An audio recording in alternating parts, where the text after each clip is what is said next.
Okay, the two new features for the transcription whisper is the bilingual transcript. So this shows you the original language in the video and then whatever translation language, in this case it's English.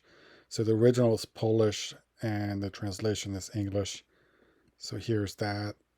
When you click on this toggle here to turn on bilingual, this frame will pop up here on the side. Will show you. You can also export this if you like. But so this is the first feature that I think it makes sense, especially if you're doing a lot of transcription work.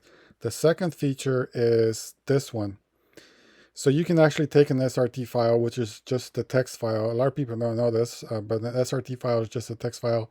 It has the timestamps of the video along with the translation. So you can pick what, so you can actually, after the model creates the SRT file, you can go through it and fine adjust that, change anything. You know, as a language expert, you can make it really perfect, you know, and the model can save you a lot of time. So then you just literally do these three steps, pick the video, pick the edited SRT file, and choose the style. So let's go through that.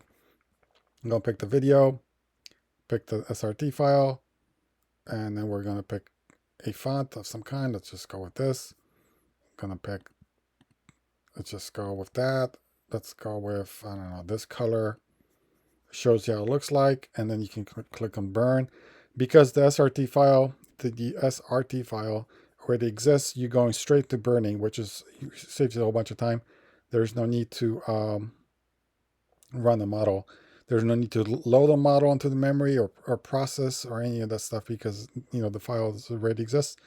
So that's kind of cool. A lot of these products are missing this feature at, you know, or the bilingual is completely missing. They're just doing basic translations. I want to go to the extra mile to creating features that are actually useful, that you can really fine-tune your transcriptions before applying them to your video or your movie or your project, whatever it is that you're doing.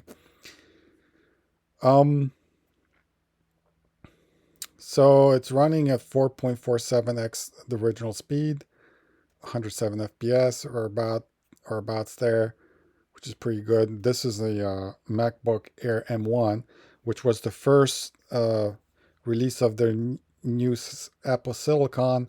You know, since then they have released M2, M3, M4. I'm not sure what the latest is, maybe M5. But the important thing is, if I get acceptable performance on a lower end laptop like an Air M1, which is a great laptop, I still love this thing to this day. You know, light, portable, great battery life. Even to this day, it's the best laptop I ever bought. So I can imagine only the performance get much better with like an M2, 3, or 4, and so on and so forth. So let us wait for this to finish, and then I'll show you how the final file with the burn subtitles looks like. Now, as far as the subtitles, you can have the standard subtitles, which are non-burn. Those are the regular subtitles, so you can turn on and off.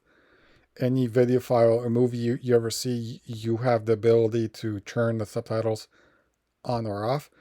The difference is that the burn subtitles are literally burned into the video, so you cannot turn them on and off. And there's pros and cons to both. I like using the burned subtitles. If you ever see videos like Facebook Reels, anything like that, you will see a lot of those examples have the burn-in subtitles. So in case you didn't know what that is, that's what that is. So, you know, it's finished here. It tells you where it is, documents, edited subs. So let's just open that up. There it is. We can use the director's chair player to actually look at this.